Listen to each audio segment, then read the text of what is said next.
마가복음 6장 30절에서 44절, 신약성경 63페이지. 우리 조금 길지만 한 목소리로 봉독하겠습니다. 사도들이 예수께 모여 자기들이 행한 것과 가르친 것을 낱낱이 고하니 이르시되 너희는 따로 한적한 곳에 가서 잠깐 쉬어라 하시니 이는 오고 가는 사람이 많아 음식 먹을 겨를도 없음이라. 이에 배를 타고 따로 한적한 곳에 갈새 그들이 가는 것을 보고 많은 사람이 그들인 줄 안지라 모든 고을로부터 도보로 그곳에 달려와 그들보다 먼저 갔더라. 예수께서 나오사 큰 무리를 보시고 그 목자 없는 양 같음으로 인하여 불쌍히 여기사 이에 여러 가지로 가르치시더라. 때가 저물어 가매 제자들이 예수께 나와 여짜오되 이곳은 빈들이요 날도 저물어 가니 무리를 보내어 두루촌과 마을로 가서 무엇을 사 먹게 하옵소서. 대답하여 이르시되 너희가 먹을 것을 주라 하시니 여짜오되 우리가 가서 200데나리온의 떡을 사다 먹이리이까. 이르시되 너희에게 떡 몇 개나 있는지 가서 보라 하시니 알아보고 이르되 떡 5개와 물고기 2마리가 있더이다 하거늘 제자들에게 명하사 그 모든 사람으로 떼를 지어 푸른 잔디 위에 앉게 하시니 때로 100명씩 또는 50명씩 앉은지라. 예수께서 떡 5개와 물고기 2마리를 가지사 하늘을 우러러 축사하시고 떡을 떼어 제자들에게 주어 사람들에게 나누어 주게 하시고 또 물고기 2마리도 모든 사람에게 나누시매 다 배불리 먹고 남은 떡 조각과 물고기를 12바구니에 차게 거두었으며 떡을 먹은 남자는 5,000명이었더라. 아멘.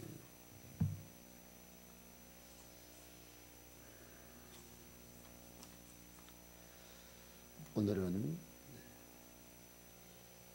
본문 말씀 오병이어의 말씀을 통해서 프레임을 깨세요라는 제목으로 은혜를 나누겠습니다. 프레임의 법칙이라고 하는 법칙이 있습니다. 미국 알래스카에서 실제로 있었던 일입니다. 젊은 아내가 아이를 낳다가 출혈이 심해서 세상을 떠났습니다. 다행히 아이는 목숨을 건졌습니다. 이제 홀로 남은 아빠는 아이를 애지중지 키웠습니다. 아이를 돌봐줄 유모를 구하려고 노력했지만 쉽지 않았습니다. 그래서 생각한 것이 유모 대신 훈련이 잘 된, 훈련을 잘 받은 듬직한 개를 구해서 아이를 돌보게 했습니다. 개는 생각보다 똑똑했습니다. 그래서 남자는 이 아빠는 안심하고 아이를 둔 채로 외출도 할 수 있었습니다. 그런데 어느 날 남자는 여느 때처럼 개에게 아이를 맡기고 잠시 집을 비우게 되었습니다. 뜻밖의 사정이 생겨서 그날 늦게서야 집으로 돌아왔습니다. 남자는 허겁지겁 아이에게로 달려가 집으로 들어서면서 아이의 이름을 불렀습니다. 그때 주인의 목소리를 들은 개가 먼저 꼬리를 흔들며 밖으로 나왔습니다. 그런데 이게 웬일입니까? 개의 온몸이 피범벅이었습니다. 불그레한 생각이 들은 남자는 재빨리 방문을 열어보았습니다. 아이가 보이지 않았습니다. 방바닥과 벽이 온통 핏자국으로 얼룩져 있었습니다. 아빠는 극도로 흥분했습니다. 내가 없는 사이에 개가 아들을 물어 죽였구나 이렇게 생각했습니다. 그리고는 즉시 총을 꺼내서 개를 쏴 죽였습니다. 총소리가 빵 하고 크게 나자 그 순간 방에서 아이의 울음소리가 들려왔습니다. 깜짝 놀란 남자가 방으로 들어가서 보니까 침대 저쪽 구석에 아이가 쪼그려 앉아서 울먹이면서 자기를 쳐다보았습니다. 당황한 남자는 밖으로 뛰쳐나와서 죽은 개를 살펴보았습니다.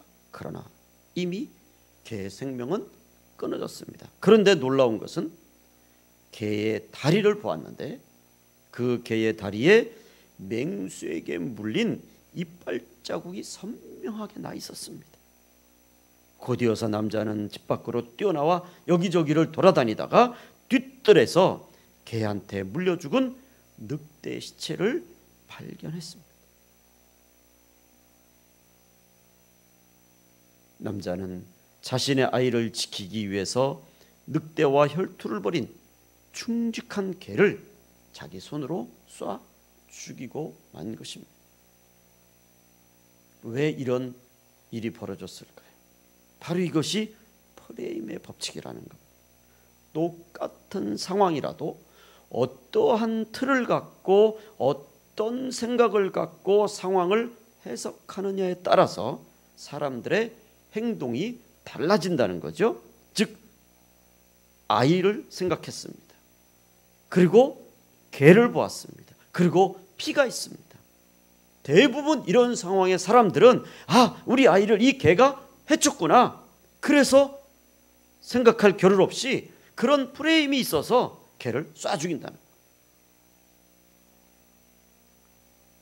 보통 사람들은 그런 프레임 속에서 삶을 알게 모르게 살아가는 것이 평범한 사람들의 일상이다라고 하는 것입니다. 한 가지를 더 말씀을 드리면 길을 가다가 뱀을 발견한 세 사람이 있습니다. 첫 번째 사람은 뱀을 보고 조금 놀랐지만 침착하게 대응했습니다. 뱀이 조금 멀리 떨어져 있었고 딱히 위협적으로 보이지 않았기 때문입니다. 그런데 두 번째 사람은 비명을 지르면서 으악 하고 비명을 지르면서 번개보다 빠르게 도망갔습니다. 그 사람은 과거에 뱀에게 물려서 죽을 뻔한 적이 있었던 사람이었습니다. 그리고 세 번째 사람은 눈을 동그랗게 뜨고는 오히려 뱀에게 더 다가갔습니다. 알고 보니까 이분은 전문적인 뱀 사냥꾼이었습니다. 뱀을 보자마자 저 뱀은 특이한 뱀이다. 저 뱀을 잡으면 돈 좀 되겠다. 그리고 뱀에게 다가가서 뱀을 잡으려고 했습니다. 여러분, 뱀이 나타난 상황은 똑같았는데 그 반응이 다 달랐습니다. 이걸 보고 심리학자들이 모든 개인의 반응은 객관적이 아니라 주관적인 방식으로 이루어진다 이렇게 내리는 거예요. 그래서 체험이 경험을 만들고 경험이 모든 일에 반응을 만든다는 거죠.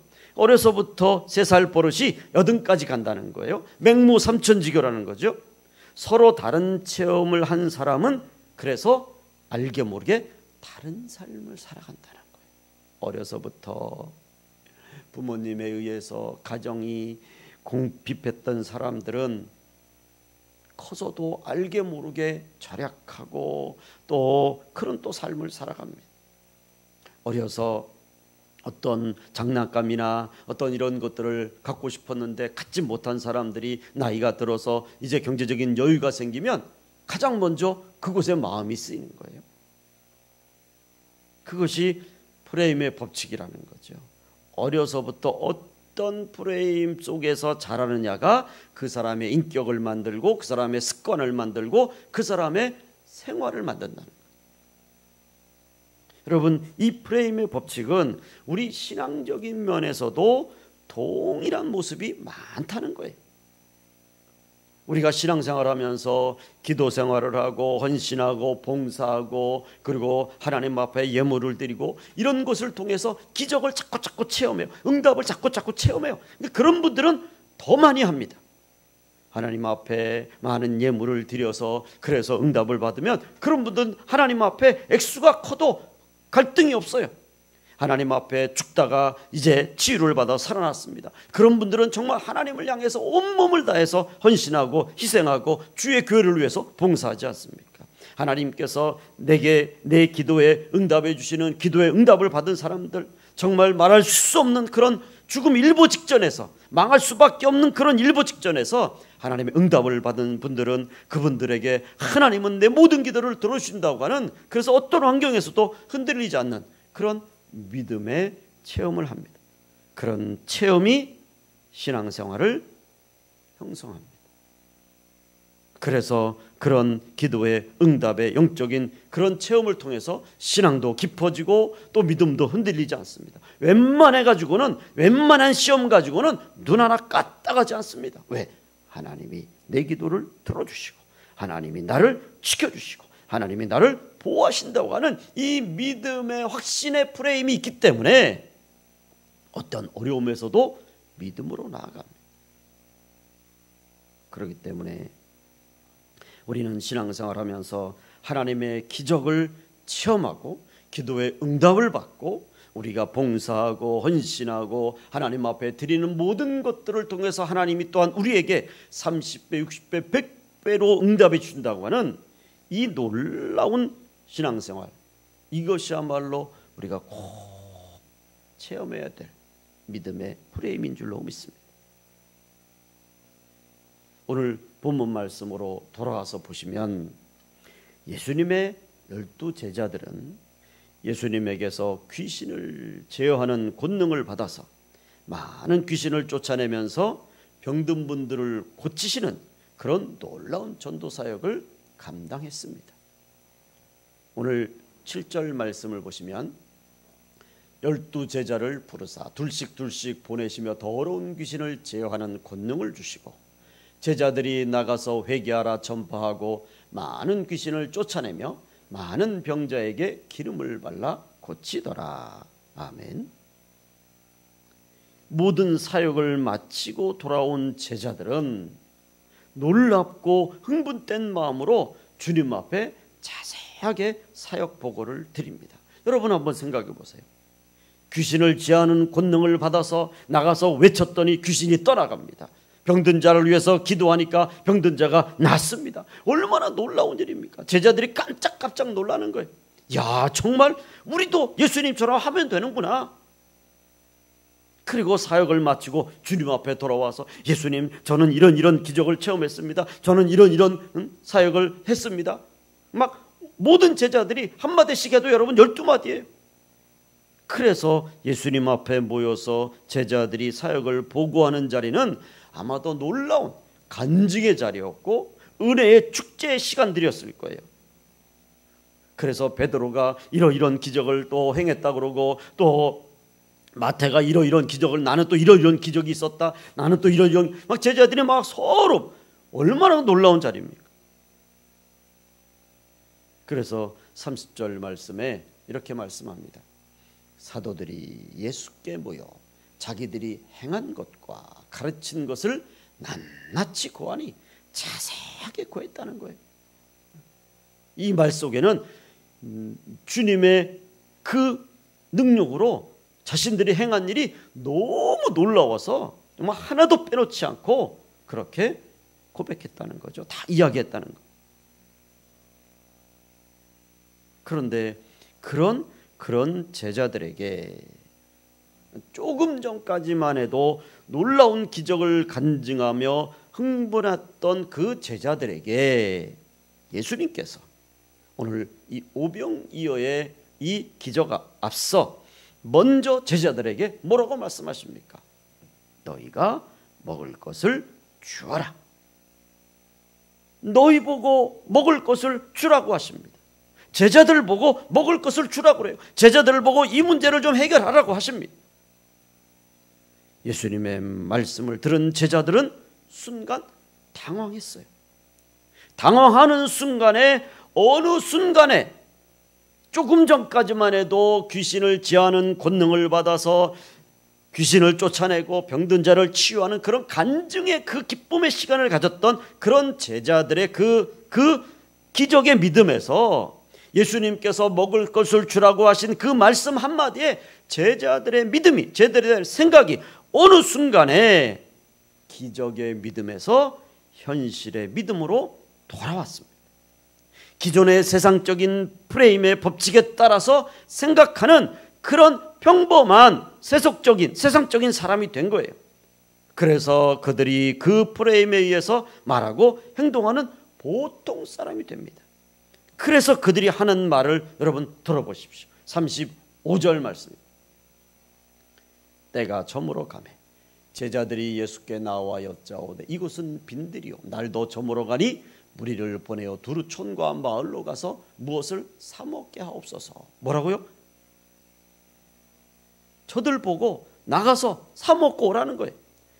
자기 식사 문제는 자기가 해결하게 하라는 거죠. 이 말은 바꿔 말하면 이건 도저히 우리 힘으로는 할 수 없는 거니까 그냥 알아서 먹을 사람 먹고 못 먹는 사람 못 먹고 어쨌든 알아서 시간을 줘서 빨리빨리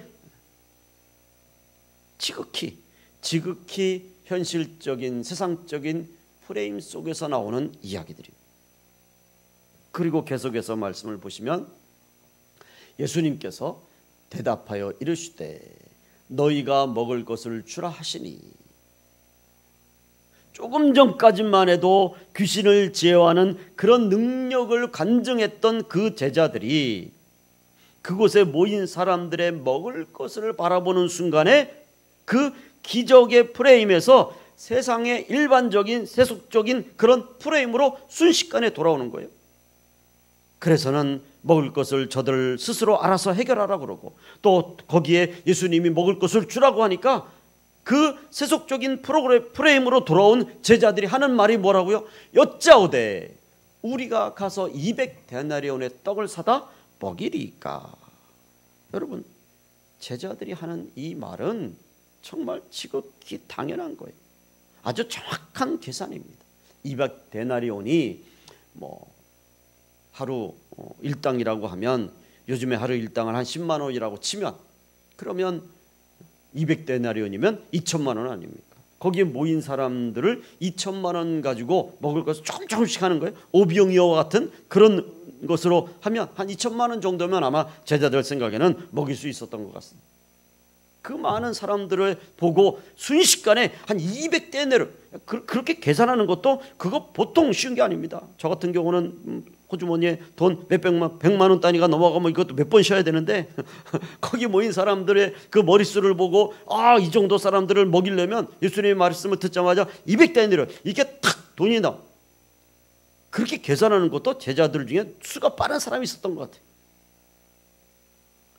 그래서 지금 제자들이 200데나리온이 필요합니다. 이 말은 뭐예요? 이거 지극히 당연한 거예요.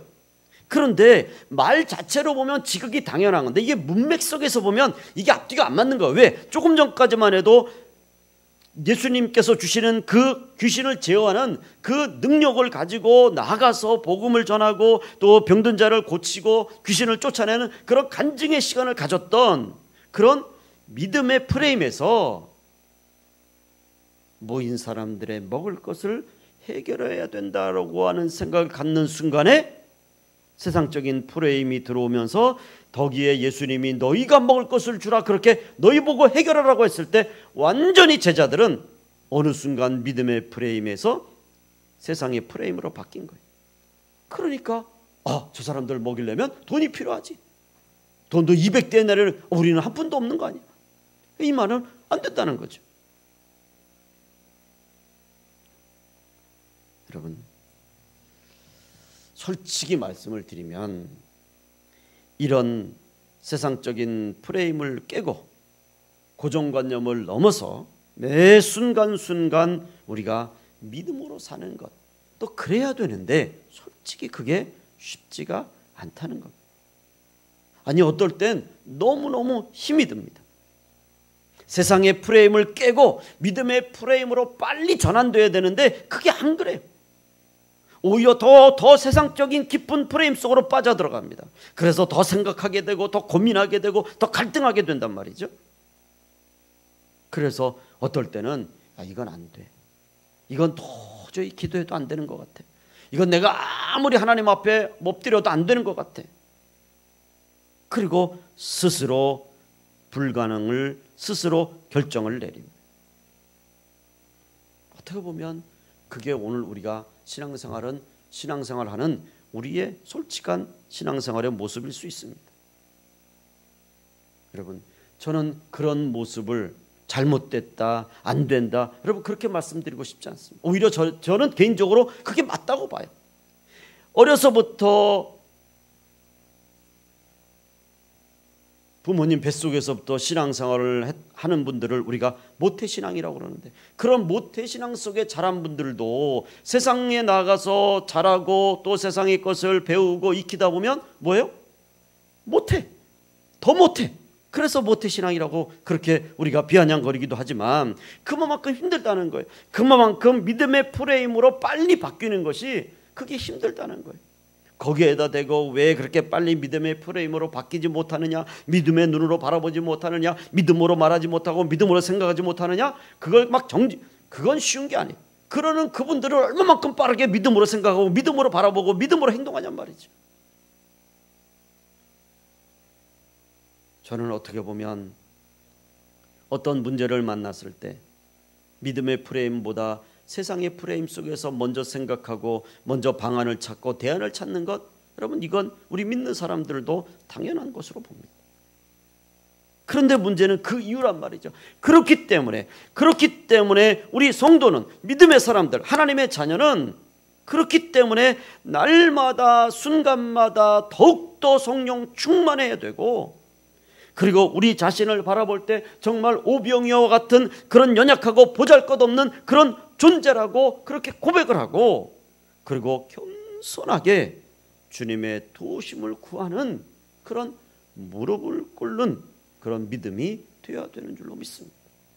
솔직히 하나님 앞에 주님, 제가 세상적인 프레임에 너무 갇혀 살고 있습니다. 이것이 믿음의 프레임으로 바뀌기가 쉽지가 않습니다. 그런 오병이어와 같은 그런 연약한 존재입니다. 그렇게 솔직히 인정을 하고, 그렇기 때문에 더욱더 기도하고 더욱더 하나님을 의지하고 더욱더 말씀 앞에서 나를 늘 단련시켜 나가는 그런 믿음의 솔직함이 우리에게 있어야 되는 줄로 믿습니다. 그래서 오늘 이 오병이어의 기적의 핵심은 주님의 제자들의 말을 들어보면 200데나리온이 있어야 된다는 이 세상적인 프레임을 이제는 깨고, 오병이어를 가지고도 5,000명을 먹이고도 남으시는 주님이 우리 옆에 계시니까 그 주님을 바라보고 그 주님의 인도하심을 따라 오병이어의 기적을 베푸시는 주님의 그 믿음으로 살아야 된다. 오병이어의 기적으로 살아야 된다고 하는 것, 그것이 오늘 말씀을 통해서 우리가 배워야 될 가장 중요한 믿음의 교훈인 줄로 믿습니다. 우리는 꼭 기억해야 합니다. 우리는 이 세상에 살아가지만, 성도는 이 땅 위에 살아가지만, 그래서 이 땅에 필요한 것들을 입고 먹고 누리고 살아가지만, 그러나 꼭 잊지 말아야 될 것이 바로 성령님과 동행하는 성령의 사람임을 잊지 말아야 되는 줄로 믿습니다. 우리가 세상을 살아가는데 200데나리온이 있어야 되지만, 또한 한편으로는 주님의 오병이어의 기적도 있음을 잊지 말아야 되는 줄로 믿습니다. 아니, 어쩌면 우리 믿음의 사람들은 200데나리온보다 오병이어의 기적으로 그것을 일으키시는 주님을 믿는 믿음으로 살아가는 믿음의 삶이어야 되는 줄로 믿습니다.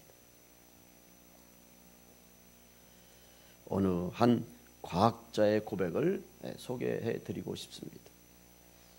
이 과학자분께서 이렇게 말씀하셨습니다. 모기는 몸체 길이가 1-2mm도 안 되는데 어떻게 날개를 고속으로 진동하면서 공중을 자유자재로 비행하는 걸까?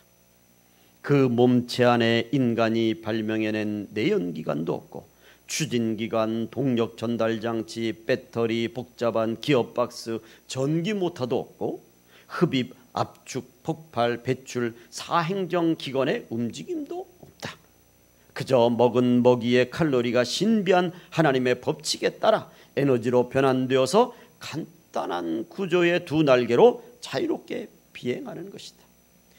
기계공학, 유체역학 등 과학기술을 총동원해도 그 좁쌀만한 몸체에 비행할 수 있는 기계 구조를 설계, 제작해 넣을 수 없다.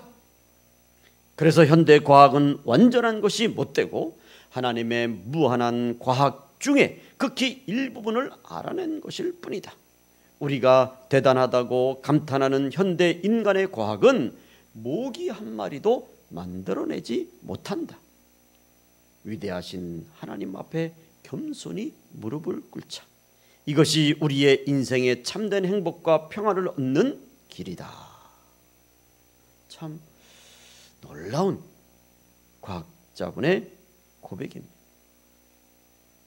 여러분, 오늘 본문 말씀 오병이어의 기적도 우리 현대 인간의 과학으로는 도저히 설명하거나 증명할 수 없는 기적 중에 기적인 줄로 믿습니다. 오병이어는 말 그대로 아주 작은 것입니다. 그런데 주님의 손에 들려지는 순간 기적의 도구가 되었고 축복의 통로가 된 줄로 믿습니다. 저는 한때 이 오병이어의 기적을 생각할 때마다 뻥튀기를 생각한 적이 있습니다. 우리 쌀을 기계에 넣어서 뻥 하고 튀우면 이따만큼하게 나오지 않습니까? 요만큼 쌀을 집어넣으면 그야말로 밥풀떼기가 한가득이 나오지 않습니다. 여러분, 그런 뻥튀기가 오병이어의 기적을 어떻게 그걸 비유하겠습니까?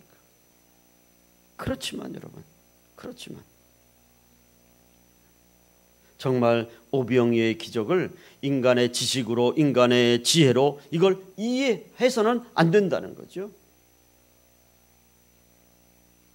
비록 오병이어지만 그것이 주님 손에 들려지니까 그런 보잘것없고 정말 어린아이의 한 끼 쌀뿐이 안 되는 그런 작고 연약한 것이지만 주님의 손에 들려지는 순간에 거기를 통해서 기적이 나타나고 기적의 통로가 되었고 축복의 통로가 된 줄로 믿습니다.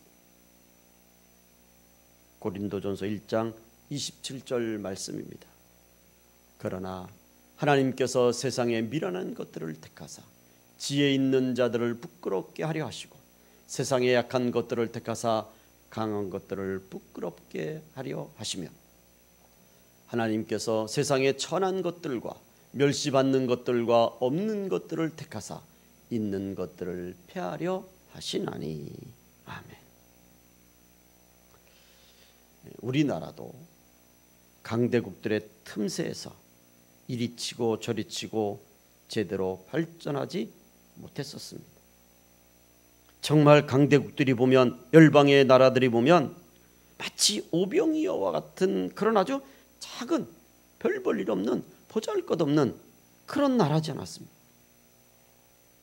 그래서 여기 치고 아래서 치고 위에서 치고 옆에서 치고 저 멀리서 치고 그런데 하나님께서 이 땅의 선교사님들을 통해서 복음을 전해주시고 축복을 주셨습니다.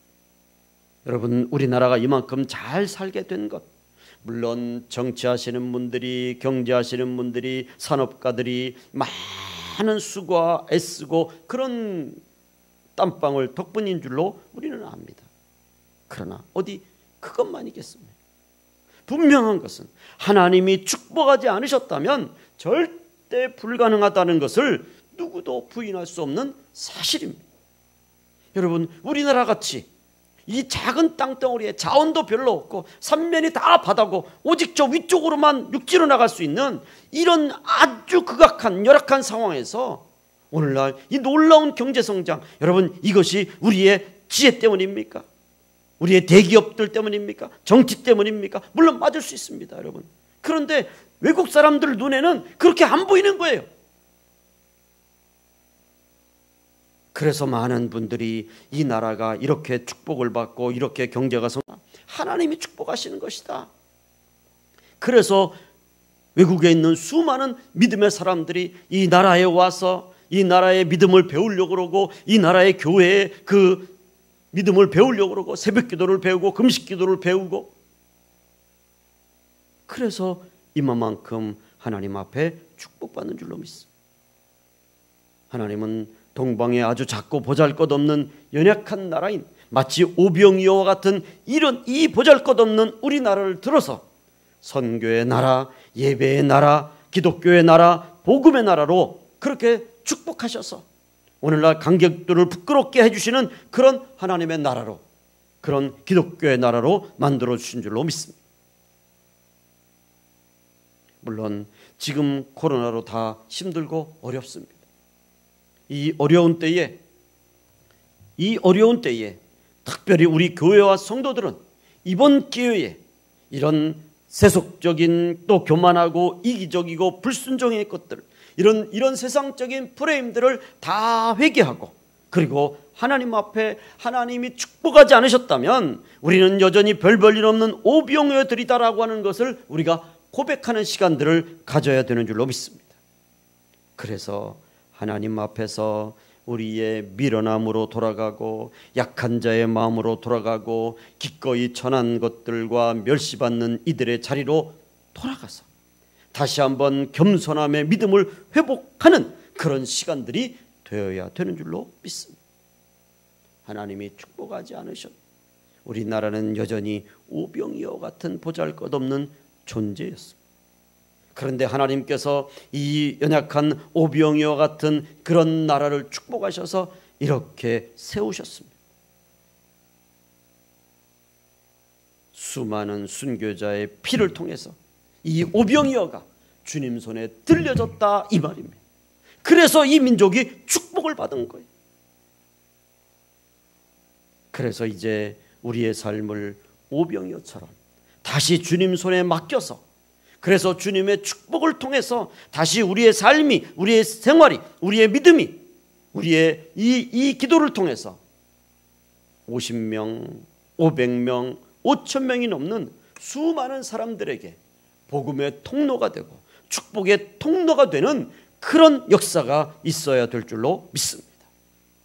이번 코로나 사태를 통해서 다시 한번 우리가 겸손하게 주님 앞에 엎드려 기도하면서, 주님, 이 나라의 민족은, 또 우리 교회는, 또 부족한 저는 오병이어의 존재뿐이 안 됩니다.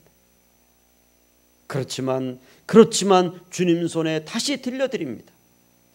주님, 이 오병이어처럼 연약한 저희들을 다시 한번 축복해 주셔서 복음의 통로로 삼아주시고 전도의 통로로 삼아주시고 선교의 도구로 사용하여 주시옵소서.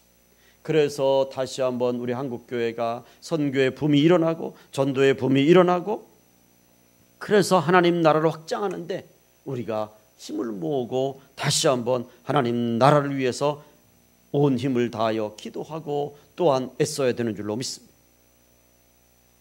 여러분, 이제 결론을 맺겠습니다. 우리는 오병이어와 같은 별 볼일 없는 존재들입니다. 그런 하나님이 우리를 축복하셔서 이렇게 풍성한 삶을 살았습니다. 그리고 우리에게 오병이어의 기적과 같은 이런 믿음의 프레임을 가르쳐 주셨습니다. 이제 우리는 믿음의 프레임 속에서 믿음의 눈으로 바라보고 믿음의 눈으로 말하고 믿음의 눈으로 생각하고 그렇게 믿음으로 살아가는 그런 우리 교회와 또 우리 가난의 모든 성도들이 되시기를 주의 이름으로 축원을 드립니다. 기도하겠습니다. 하나님 아버지,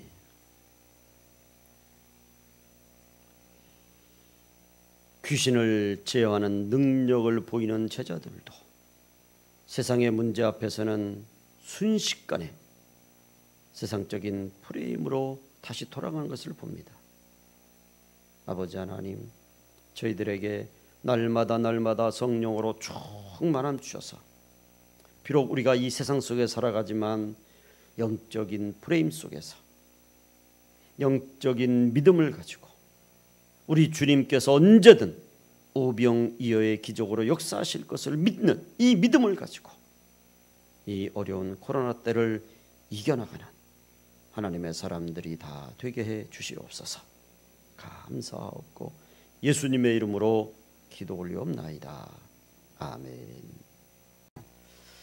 이제는 우리 주 예수 그리스도의 은혜와 하나님 아버지의 무한하신 사랑하심과 성령님의 충만 역사하시는 은혜가 오병이어와 같이 보잘것없는 저희들을 축복해 주시고 또한 은혜를 베풀어 주신 이 주님의 은혜를 잊지 않고 살아가는 우리 모든 가난의 성도들 또 우리 교회 위에 이제로부터 영원토록 함께 계실지어다.